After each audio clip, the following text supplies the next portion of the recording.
Hi guys!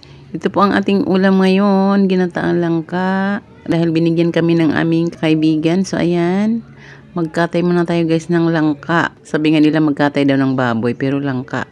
Ayan guys, ang aking pamamaraan ng pagbalat. Parang mabilis sa akin guys kapag ganyan ang ginagawa ko pagbabalat guys. Kinuskus ko muna guys ang kutsilyo ng mantika para hindi siya masyadong madikit ang dagta guys. So ayan, natapos ko na siya magbalat. Ugasan muna natin guys. Pressure cooker natin guys. Ayan aking mga sangkap, dilis, sibuyas, bawang, luya, siling haba, taba ng baboy na may laman, at meron akong homemade bagoong guys. Ayan, ako ang gumawa niyan guys kasi ayoko nang masyadong maalat na bagoong na alamang. Habang nagprepare para ako ng ricado guys, pinalambot ko na yung langka na yan. So ayan, lagyan na natin ang ating pangalawang piga na nyog. Gisa muna tayo ng ricado at isangkot siya natin yung taba guys ng baboy. Ilagay ko na rin ang aking sili, ang dilis at ang konting bagoong.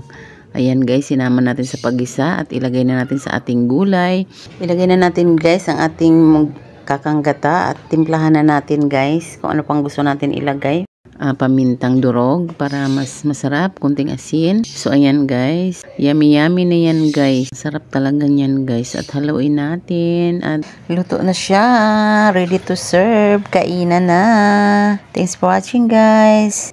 Please like, follow, share, comment, and subscribe. Bye! Salamat po sa inyong panonood. Till my next video. Bye-bye. Ingat po ang lahat. God bless everyone.